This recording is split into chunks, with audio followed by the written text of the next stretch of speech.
اس نے ثابت کر دکھایا کہ آرٹسٹ نہ صرف باغی ہوتے ہیں بلکہ وہ اپنی دھرتی کے سچے عاشق بھی ہوتے ہیں، جو وقت آنے پر دنیا کی ہر سہولت، ہر آسائش کو ٹھکرا کر جنگ کے دوران بھی اپنے واپس وطن پہنچ کر اپنے لوگوں کے ساتھ لڑنے اور مرنے کو ترجیح دیتے ہیں۔ وائس آف انڈس کے پروگرام فلیش بیک میں آج بات کریں گے ایران کے ایک ایسے باغی اور دھرتی کے سچے عاشق آرٹسٹ کی جو ہمیشہ حکومت کی عتاب کا شکار رہا، اس پر غداری کے الزامات لگائے گئے، قید اور نظر بند کیا گیا، جلاوطن کیا گیا، پر جب اس کے وطن پر مشکل وقت آیا تو وہ یورپ اور امریکہ کی آسائش اور مستقل رہائش والی آفرز کو رد کر کے واپس اپنے وطن پہنچا۔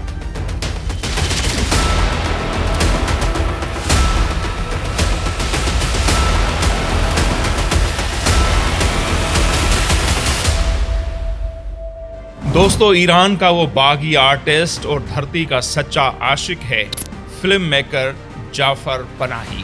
جعفر پناہی نے ایران پر مسلط کردہ جنگ کے دوران کون سا شاندار کارنامہ سر انجام دیا، اس پر آنے سے پہلے آئیے ان کی ابتدائی زندگی اور ان کے کام پر مختصر نظر ڈالتے ہیں۔ ایران کا باغی آرٹسٹ فلم میکر جعفر پناہی 11 جولائی 1960 میں میانی شہر کے ایک انتہائی غریب گھرانے میں پیدا ہوا۔ ان کے والد رنگ ساز تھے، یعنی گھروں کو رنگ کرتے تھے۔ جعفر پناہی نے 12 سال کی چھوٹی عمر میں کہانیاں لکھنا اور فوٹوگرافی کرنا شروع کی۔ 1980 میں ایران اور عراق جنگ کے دوران اس نے ایرانی فوج کے لیے بطور فوٹوگرافر اپنی خدمتیں سر انجام دی۔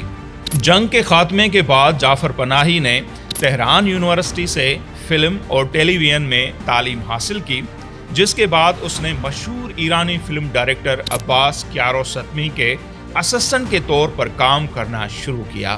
سال 1995 میں جعفر پناہی کی شارٹ فلم وائٹ بیلون آئی، جو ایک بچی پر بنائی گئی تھی۔ جعفر پناہی کی اس پہلی فلم نے نہ صرف اپنے ملک بلکہ انٹرنیشنل لیول پر دھوم مچا دی۔ اسے کینز فلم فیسٹیول میں بہترین فلم کا ایوارڈ دیا گیا۔ یاد رہے کہ یہ پہلی ایرانی فلم تھی جسے کینز فلم فیسٹیول میں ایوارڈ ملا تھا۔ جعفر پناہی نے اب تک جو بھی فلمیں بنائی ہیں ان میں ایران کے غریب طبقے، عورتوں کے حقوق، سماجی ناانصافیوں اور ریاست کے جبر کو چیلنج کیا ہے۔ اس لیے ایرانی حکومت ہمیشہ جعفر پناہی سے ناراض رہی ہے۔ وہ مختلف وقتوں پر گرفتار اور نظر بند ہوتا رہا ہے۔ جعفر پناہی کی مشہور فلموں میں سال 2000 میں آئی ان کی فلم دی سرکل، 2006 میں آف سائیڈ اور اس کے علاوہ ٹیکسی، جو کہ پوری فلم ایک ٹیکسی کے اندر فلمائی گئی ہے۔ ایران میں سال 2009 میں الیکشن ہوئے جو بہت زیادہ متنازع بن گئے، ہزاروں لوگوں نے مظاہرے کیے۔ فلم ساز جعفر پناہی نے بھی ان مظاہروں کی حمایت کی، جس کی وجہ سے سال 2009 میں انہیں گرفتار کیا گیا۔ کچھ عرصے کے بعد وہ آزاد ہوا۔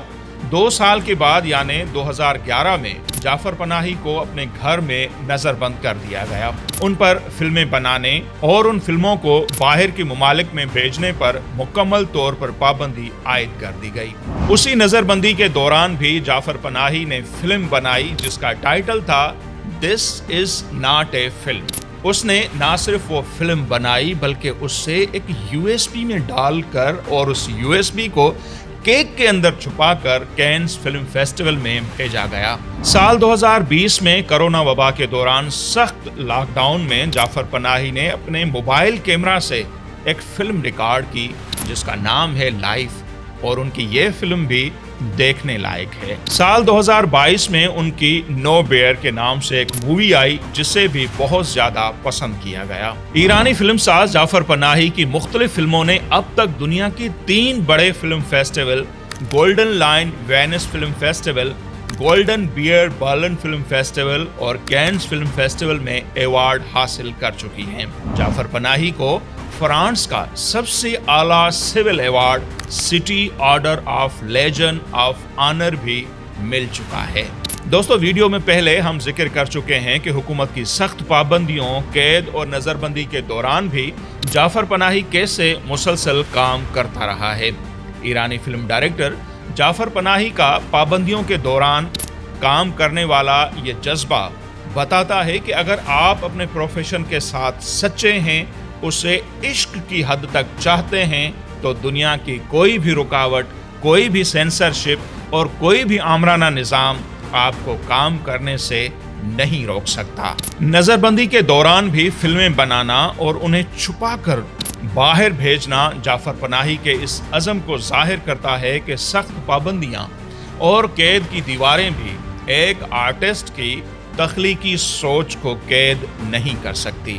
ایرانی حکومت نے فلم ڈائریکٹر جعفر پناہی کو سال 2022 میں دوبارہ گرفتار کیا۔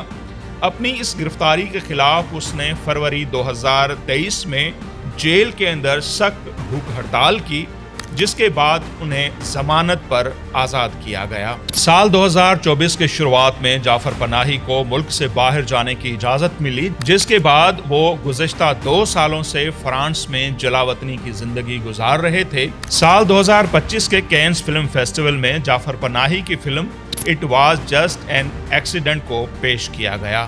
اس کی اس فلم نے نہ صرف ایوارڈ حاصل کیا بلکہ اس سے آسکر ایوارڈ کے لیے بھی نامزد کر لیا گیا۔ جعفر پناہی اپنی اس فلم کی تشہیر کے سلسلے میں یورپ اور امریکہ کے دورے پر تھے کہ اس دوران 28 فروری 2026 کو امریکہ اور اسرائیل نے ان کے وطن ایران پر حملہ کر دیا، اس پر جنگ مسلط کی گئی۔ امریکہ اور اسرائیل کی طرف سے ایران پر جنگ مسلط کرنے کے بعد جعفر پناہی نے اپنی تمام سرگرمیاں معطل کرتے ہوئے فوری طور پر واپس ایران جانے کا اعلان کیا۔ ان کا یہ اعلان کسی بھی طرح خطرے سے خالی نہ تھا، کیونکہ ایک تو ایرانی حکومت ان سے ناراض تھی اور جلاوطنی کے دوران بھی انہیں مختلف کیسز میں سزائیں سنائی گئی تھی، اور دوسرا یہ کہ ایران پر امریکہ اور اسرائیل کی جانب سے شدید بمباری ہو رہی تھی۔ ایسے ماحول میں ایران واپس جانا براہ راست موت کو دعوت دینے کے برابر تھا۔ دنیا کے کئی ممالک نے ایرانی فلم ڈائریکٹر جعفر پناہی کو اپنے پاس پناہ دینے اور مستقل رہائش دینے کی آفر کی، پر جعفر پناہی کا ان سب کو ایک ہی جواب تھا کہ اس وقت ان کے ملک پر جنگ مسلط کی گئی ہے اور وہ باہر پرامن اور سکون والی زندگی گزارنے کی بجائے اپنی دھرتی پر مرنے کو ترجیح دے گا اور ہر حال میں واپس تہران جائے گا۔ دوستو، غور طلب بات یہ ہے کہ وہ ملک جہاں کبھی بھی جعفر پناہی کو آزادی سے کام کرنے کی اجازت نہ ملی ہو، جہاں اسے ریاست مخالف اور غدار ہونے کے الزامات لگا کر بار بار گرفتار اور نظر بند کیا جاتا رہا ہو، جہاں ابھی بھی اس پر مختلف کیس چل رہے ہوں جن کا انجام کچھ بھی ہو سکتا تھا، ان سب باتوں سے زیادہ اہم اور خطرناک بات یہ تھی کہ جو ملک جنگ کی حالت میں ہو، اس ملک کی طرف واپس جانے کا فیصلہ کرنا کوئی عام فیصلہ نہ تھا۔ ایسے بہادری والے فیصلے دھرتی کے سچے عاشق ہی کر سکتے ہیں، اور ہم کہہ سکتے ہیں کہ ایرانی فلم میکر جعفر پناہی نہ صرف باغی آرٹسٹ ہے بلکہ وہ دھرتی کا سچا عاشق بھی ہے۔ جعفر پناہی نے نہ صرف ایران واپس لوٹنے کا اعلان کیا بلکہ اس پر عمل بھی کیا۔ جنگ کی وجہ سے فضائی سروس بند ہونے کے باعث جعفر پناہی زمین کے راستے سے یورپ سے ترکی اور وہاں سے 31 مارچ 2026 کو ایران میں داخل ہوا۔ ایران پہنچنے پر ایرانی لوگوں نے بھی جعفر پناہی کا ویسے ہی شاندار استقبال کیا جیسے زندہ قومیں دھرتی کے سچے عاشقوں کا کرتی ہیں۔ ایرانی حکومت نے بھی دانشمندانہ فیصلہ کرتے ہوئے ان کے تمام کیسز ختم کر دیے اور ان کے لیے عام معافی کا اعلان کیا ہے۔ جنگ کی حالت، حکومت کی ناراضگی اور دیگر ہزار مشکلات ہونے کے باوجود اپنے وطن واپس آنے والے ایرانی فلم ڈائریکٹر جعفر پناہی نے گویا سندھ کے عظیم انقلابی شاعر شاہ عبداللطیف بھٹائی کے اس شعر کا بھرم رکھ لیا جس میں شاہ صاحب فرماتے ہیں کہ سجن اے ساڑیہ کہ آنا سے وسرے حیف تنی کے ہوئے